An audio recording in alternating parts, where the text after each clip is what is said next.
Sachin Tendulkar a billion dreams, ये है वो फिल्म जो सचिन तेंदुलकर की बायोपिक है। सिनेमा स्क्रीन में बहुत जल्द आपके सामने होगी, लेकिन क्या सचिन की वो तमाम कहानियां आपके सामने होंगी? चर्चा करने के लिए हमारे साथ मौजूद है खुद सचिन तेंदुलकर और रवि, जो कि इस फिल्म के प्रोड्यूसर हैं। सचिन जी, मेरे सहयोगी रवि भी इसमें हमारे आपके साथ हैं। बहुत बहुत धन्यवाद हमसे बात करने के लिए। सबसे पहला सवाल, बायोपिक्स आमतौर पर लोग अपने करियर के अंत में सोचते हैं, ताकि जो कुछ किया वो सब कुछ हमारे दर्शकों के सामने, आपके फैंस के सामने, आपके परिवार के सामने, मित्रों के सामने आए। आपकी करियर तो यूं कहें कि अभी शायद शुरुआत के एक पहले पड़ाव पर है। अभी बायोपिक, क्या वाकई में इसकी आवश्यकता थी? आई थिंक लोगों ने मेरा career, once a sportsman always a sportsman, और अगर स्पोर्ट्स के बारे में कहा जाए तो यहाँ पे मुझे लगता नहीं कि मैं वापस आके खेल सकता हूँ अभी इस फिटनेस में। नहीं, वो तो ठीक है, मगर इस फिटनेस में आप जाके एक इंटरनेशनल लेवल पे नहीं खेल सकते जी। और 24 साल में जो खेला हूँ तो वहाँ पे काफ़ी सारे अप्स एंड डाउन्स थे, और उस समय लोगों ने यही देखा कि मैंने कितने रन्स किए, कितने बॉल खेले, कितने चौके छक्के मारे। सब अगर पूछोगे तो लोग बताएंगे, मगर कोई ये नहीं बता पाएगा कि मेरे दिमाग में क्या चल रहा था उस समय। वो मेरे पास ही थी बात जी। और वो बात इस फिल्म में मैं बोल रहा हूँ कि जैसे कि मेरा एक बहुत एक पर्सनल लॉस हुआ 1999 में, मेरे फादर चल बसे। तो उस समय फैमिली क्या सोच रही थी, और अलग अलग स्टेजेस में 2003 में जब हम साउथ अफ्रीका में थे, तब 1998 में शारजा सैंडस्टॉर्म था, और फिर ऑस्ट्रेलिया के साथ सीरीज़ हुई हमारी जी इंडिया में। और ऐसे काफ़ी सारे मोमेंट्स हैं।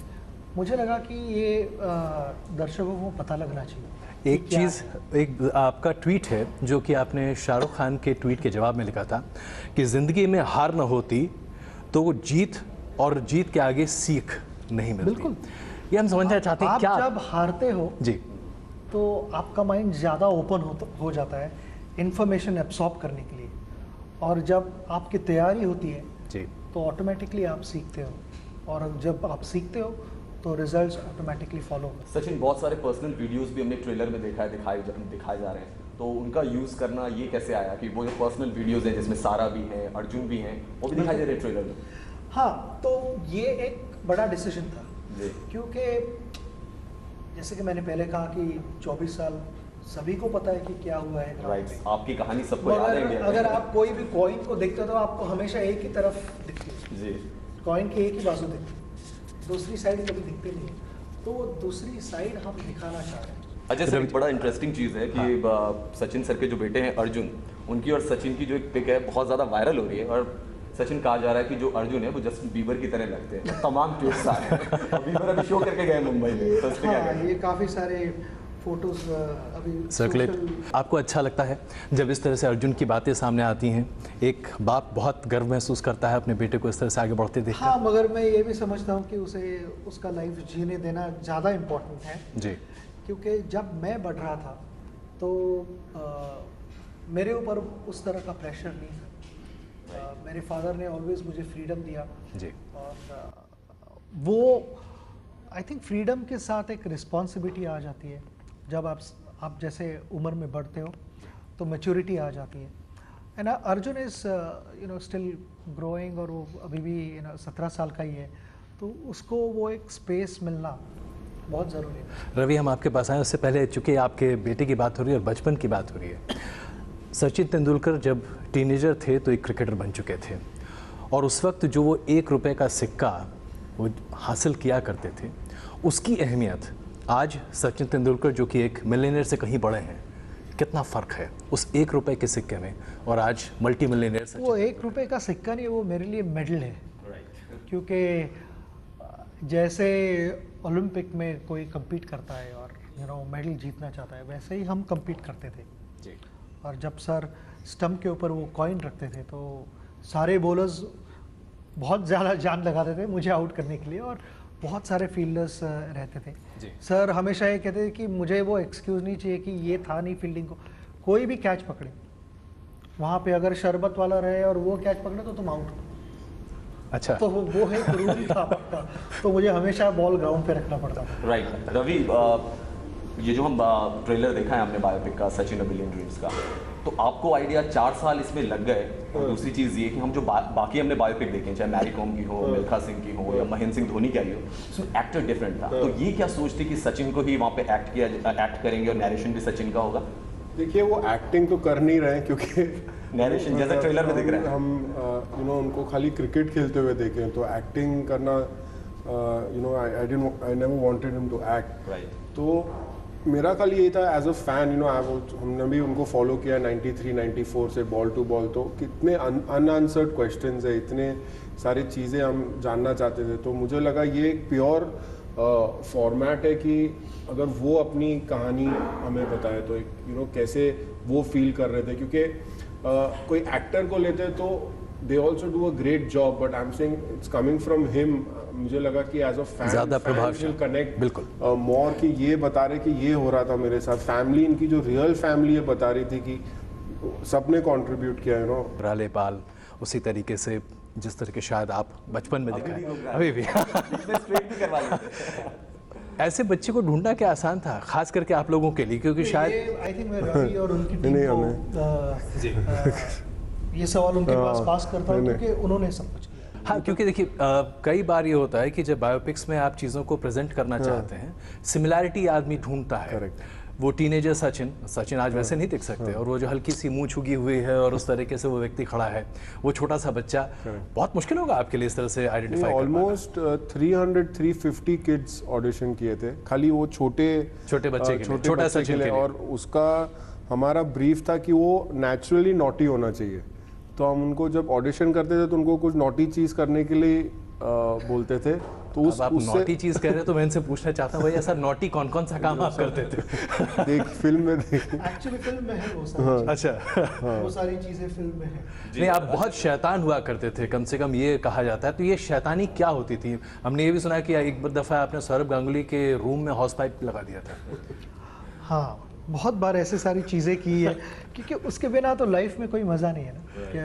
और ये सारी चीज़ें आप दोस्तों के साथ ही कर सकते हो जी, है ना, जिन्हें आप अच्छी तरह से जानते हो। तो हमने फिल्म में काफ़ी ऐसे इंसिडेंसेस इंक्लूड किए हुए। सौरभ गांगुली, धोनी, काम्बली, ये सब तमाम लोग जो आपके बड़े अच्छे दोस्त रहे हैं, जिनके साथ आप लगातार काम करते रहे हैं, इनके बारे में क्या देखने को मिल सकता है? खास करके आमतौर पर हम क्रिकेटर्स की ज़िंदगी वो देखते हैं जो या तो बल्ले के साथ होती है या जो थोड़ा बहुत समझ में आता है, लेकिन दो क्रिकेटर के बीच में इंटरपर्सनल रिलेशनशिप्स क्या होती है? आई थिंक हमारे पास जो मेरे इंटरव्यूज़ लिए गए थे कि ना अलग अलग स्टेजेस लाइफ के, मैंने काफ़ी बात की हुई है वो स्टेजेस में। और बाद में इनके पास एक्चुअली टीम के पास कुछ 10,000 घंटों का फुटेज है, आर्काइव 10,000 घंटे? 10,000 घंटों का। मुझे आप पर बड़ा तरस आ रहा है। और मैंने सब कुछ इनके ऊपर छोड़ दिया था जी। तो इन्होंने, इनकी टीम ने कैसे वो सारी इन्फॉर्मेशन लेके 2 घंटे 10 मिनट के आसपास स्क्वीज की है जी। सचिन, आपने जब रिटायर हुए उसके बाद आपने एक चीज़ बताई थी कि आपने एक बार लव लेटर भी लिखा था, तो मूवी में रोमांटिक साइड भी दिखेगी सचिन तेंदुलकर की? हाँ दिखेगी, क्योंकि अंजलि ने भी बात की हुई है।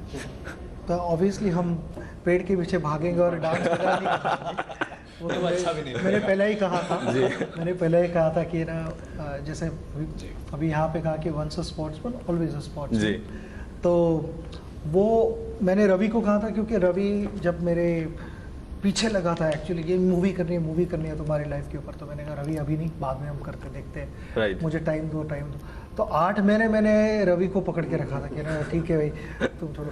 बाद में उसने कहा नहीं बना ही लेते हैं। Then Anjali also agreed. Anjali 1.5 साल बाद अग्री हुई, मगर तो हमें ये देखने मिलते हैं ये सारे किस्से कि ना किस तरह मैं अंजलि को मिला और फिर हमारी शादी वगैरह, ये सब कुछ एंगेजमेंट, ये सारी चीज़ें है। मैं बिल्कुल बोलता जाऊंगा तो वहाँ पे सीटें खाली होगी थी। एक और चीज़ आपसे पूछना चाहता मैं वो वीडियो देख रहा था जिसमें 100 of 100 आपका जब था, अंबानी जी ने वो रिसेप्शन आपके लिए रखा था और आप अपनी पत्नी के साथ स्टेज पर थे और आपका गला लगभग चोक कर रहा था जब आप अपनी पत्नी अंजलि के बारे में बात कर रहे थे।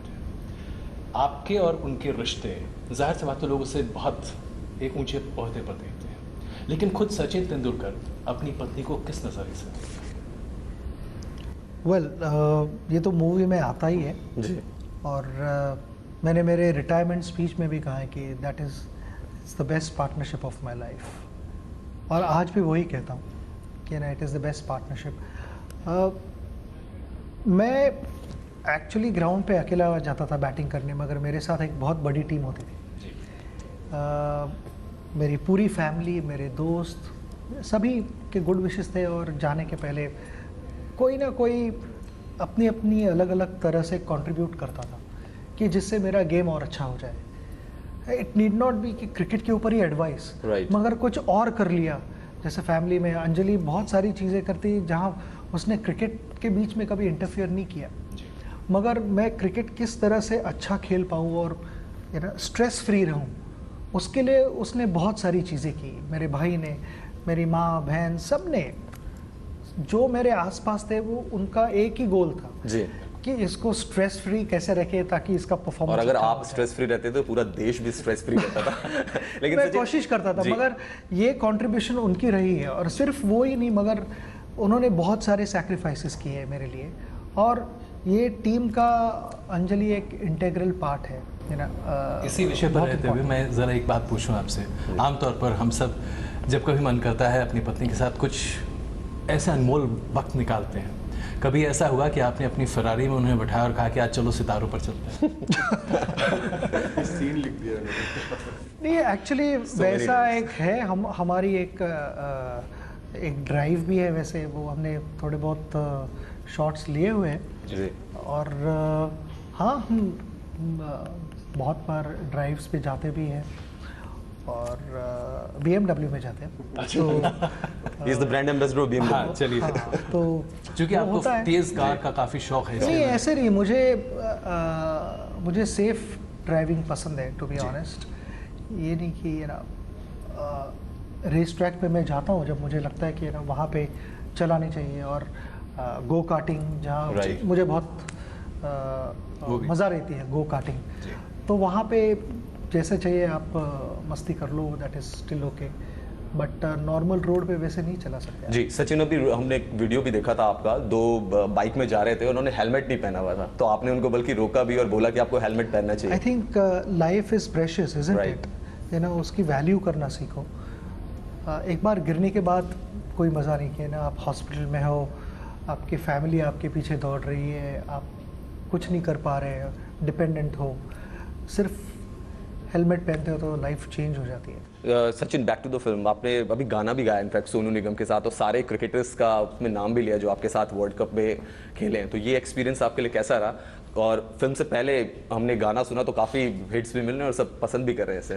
नहीं, वो गाना और इस फिल्म के गाने बिल्कुल अलग Different, right. सेपरेट है। वो था मेरा एक जो पर्सनल ऐप था 100 MB, उसके लिए था। राइट। और ये मूवी के गाने जो है वो AR रहमान ने उसको म्यूज़िक दिया हुआ है, और सचिन काफी हिट भी हो रहा है। इरशाद ने लिरिक्स जी। दिए हुए, बहुत ही कमाल का म्यूज़िक है। जो पहले वाला जो गाना था जो सोनू के साथ, वो बिल्कुल अलग था। तो नहीं, मैं ये पूछ रहा हूँ, music, वो आपने गाया तो वो एक्सपीरियंस कैसे रहा आपके लिए? well, वैसे तो आप बहुत गाते थे ड्रेसिंग रूम में, अभी जब प्लेबैक गाने सिंगिंग का कह सकते हैं। ड्रेसिंग रूम में मैं एक्चुअली गाना सुनता हूँ, पहली बार खुद को सुनना पड़ा। डिफरेंट एक्सपीरियंस, अच्छा एक्सपीरियंस था। मैं मगर ये नहीं कहना चाहूँगा मैं अभी गाना शुरू करने वाला हूँ, नहीं, ऐसे कुछ नहीं होगा। रवि, ये एक अच्छा बताइए, experience। एक आइकॉन सचिन तेंदुलकर, दूसरी तरफ AR रहमान, इस तरह से बड़े बड़े दिग्गजों को एक प्रोड्यूसर मैनेज करे, आपके बाल बचे हुए बहुत बड़ी बात है। एक्चुअली मैनेज तो किसी को नहीं करना पड़ा, ना इनको ना उनको। मेन जो बाल सफ़ेद हुए या जो भी हो, ये सब 10,000 घंटे को 2 घंटा 15 मिनट में कैसे बिठाया जाए, वो सबसे ज़्यादा चैलेंजिंग था। और इनकी लाइफ में इतने सोवन whole of India has followed him so closely कि वो क्या हम दिखा सकते हैं जब लोग थिएटर में आए देखने के लिए, तो क्या हम दिखा सकते हैं जो लोगों को नहीं मालूम है, तो ये वो प्रेशर आपके ऊपर काफ़ी ज़्यादा है। हाँ। सचिन, मैं आपसे एक चीज़ और पूछना चाहता हूँ, एक अंतरंग मोमेंट आपका, जब आप 200 रन बनाने वाले थे ग्वालियर में और 14 बॉल बचे थे, 10 बॉल के लिए धोनी साहब वहाँ आ गए और 4 बॉल बचे हुए थे। उस समय कहीं से दिल में हो रहा था यार मेरी बारी है, मुझे तो आने दो, कुछ तो करने दो? नहीं, वैसे तो मुझे एक्चुअली हम मैच में इतने फोकस थे जी। तो उस समय कुछ पता नहीं चला। मैं बाहर आया तो मुझे दोस्त कह रहे थे कि तुमको स्ट्राइक बहुत कम मिला। हाउ डज इट मैटर कि ना जो हम रन बनाए वो तो रन बने ही है जी। तो उसमें जब लास्ट ओवर में I think if I am not mistaken second last ball मुझे सेकंड लास्ट बॉल, यस। जब आई थिंक 199 पे था जी। तब ऑफ स्टंप के बाहर जो हाँ। ऑफर था तो मैंने वो पॉइंट की तरफ गया था और फील्डर ने मिसफील्ड भी कर लिया था थोड़ा बहुत। हम एनीवेज हम दौड़ गए तो ऐसे लास्ट ओवर में तो आप भागते ही हो, कहाँ भी जाए बॉल भागते ही। मगर नहीं, मुझे वैसे कुछ लगा नहीं कि ना कि मुझे स्ट्राइक नहीं मिल रहा है। और ये बाएं पैर पे अपना पैड बांधने का ये टोटका है या आपको अच्छा लगता है? हर स्पोर्ट्समैन से आप अगर मिलोगे और बात करोगे हाँ। तो वो कहेंगे कि वो आदत है, सुपरस्टिशियस नहीं हूँ। लेकिन आपके मगर मेरा था बिल्कुल मैं हमेशा लेफ्ट लेग गार्ड पहले ही पहनता था। जी। सचिन, मूवी में एक बड़ा इंपॉर्टेंट पहलू है मैच फिक्सिंग का, वो भी दिखाया गया जो आपकी ऑटोबायोग्राफी में इतना ज्यादा नहीं है, तो उसके बारे में आप क्या कहेंगे? वो बहुत बैड फेज इंडियन क्रिकेट में है और आपने कैसा उस समय आपको क्या महसूस हो रहा था एज अ जो उस बारे में जो कहना था और जो लिखा गया है वो सब जो कंसर्न लोग थे उन्होंने लिखा गया है। तो मैं यही कहना चाहता हूँ कि मैं कोई out of the box statement नहीं कर रहा हूँ इसमें। जी। जो भी है आप मूवी में देख लो और आपको पता लग जाएगा कि एग्जैक्टली क्या है। तो यही मैं कहना चाहता हूँ एट दिस मोमेंट जी। क्योंकि मूवी में हाँ जो भी है वो आप देख सकते हो। लेकिन अगर इसी मुद्दे पर आपसे ये पूछें, जिस वक्त ये सारी चीज़ें चल रही थीं, शायद गाहे बगाहे चीज़ें आपको भी सुनने को मिलती होंगी, कभी दिल में आता था कि क्या हम वाकई में एक ईमानदार क्रिकेट खेल रहे हैं? क्या ये भाव कभी आपके दिल में आया? वही मैं कह रहा हूँ कि जो भी है मैंने मूवी में कहा है इस बारे में। अच्छा, वो सस्पेंस बरकरार रहेगा। बिल्कुल कि जो आपके ये जो सवाल है, जैसे रवि कह रहा था कि जितने सवाल अनआंसर्ड है, जिसके आंसर्स इस मूवी में मिलेंगे आपको। चलिए एक आंसर तो दे दीजिए, चैंपियंस ट्रॉफी में भारत की जो टीम बन रही है वो कैसी लग रही है आपको? हम डिफेंड कर लेंगे टाइटल? मुझे बहुत अच्छी टीम लग रही है और हमारी टीम बहुत स्ट्रॉन्ग टीम है, अच्छी बैलेंस है टीम में और काफ़ी टैलेंटेड प्लेयर्स हैं और विराट की लीडरशिप के under I think we should be able to achieve जो सारा नेशन चाहता है। you know, तो उसी तरह जैसे बाकी के चाहता है मैं भी वही चाहता हूँ कि ना हम वहाँ पे जाए, अच्छा प्रदर्शन करें और अपना बेस्ट परफॉर्मेंस दें, यू नो, क्योंकि बहुत हाई होप्स है, एक्सपेक्टेशंस है और वो एक्सपेक्टेशंस होने ज़रूरी है। जब एक्सपेक्टेशंस होते हैं तब वो एक प्लेयर के लिए टॉनिक होता है कि ना तुम अच्छे हो इसलिए एक्सपेक्ट कर रहे हैं। फेवरेट कौन है, कौन जीत रहा है 2017 आईपीएल? वेल जब मैं किसी टीम का हिस्सा होता हूँ तो उसी टीम के बारे में सोचता हूँ एंड दैट इज़ फेयर, क्योंकि मुंबई इंडियंस के साथ ही मैं पिछले 10 साल से जुड़ा हूँ। जिस तरह से हमारा प्रदर्शन रहा है इस साल वो बहुत अच्छा रहा है और काफ़ी यंग प्लेयर्स भी हैं जिन्होंने क्रूशल मोमेंट पे आके अच्छा प्रदर्शन दिखाया है। खास करके मैं कहूँगा कि जसप्रीत बुमराह भी है, नीतीश राणा है, तो उन्होंने क्रूशल स्टेज पे आके बहुत अच्छा कर दिखाया। हार्दिक पांड्या है, कृणाल पांड्या है, ओवरऑल पार्थिव। अगर मैं ये समझता हूँ कि अगर है ना अगर पूरी टीम आके इकट्ठा नहीं खेलती तो वो फिर वो चाहे लसित मलिंगा हो, हरभजन सिंह ने अच्छी बॉलिंग की है, अलग अलग मैक्लेनिगन जिसके नाम लो, पोलार्ड वगैरह कमी है, यू नो, तो सारे प्लेयरों को इकट्ठा आके कहीं ना कहीं परफॉर्म करना ज़रूरी होता है अगर चैम्पियनशिप जीतनी हो। नहीं तो हमेशा इंडिविजुअल परफॉर्मेंसेस होते हैं, मगर अगर टीम इकट्ठा अच्छी नहीं खेलती तो फिर आप चैम्पियनशिप नहीं जीत सकते। एक आखिरी सवाल इससे पहले कि हम आपसे अलविदा कहें, फर्स्ट डे फर्स्ट शो देखने सचिन तेंदुलकर सिनेमा हॉल में होंगे, वहाँ मौजूद ये देखने के लिए कि दर्शक कैसा महसूस कर रहे हैं?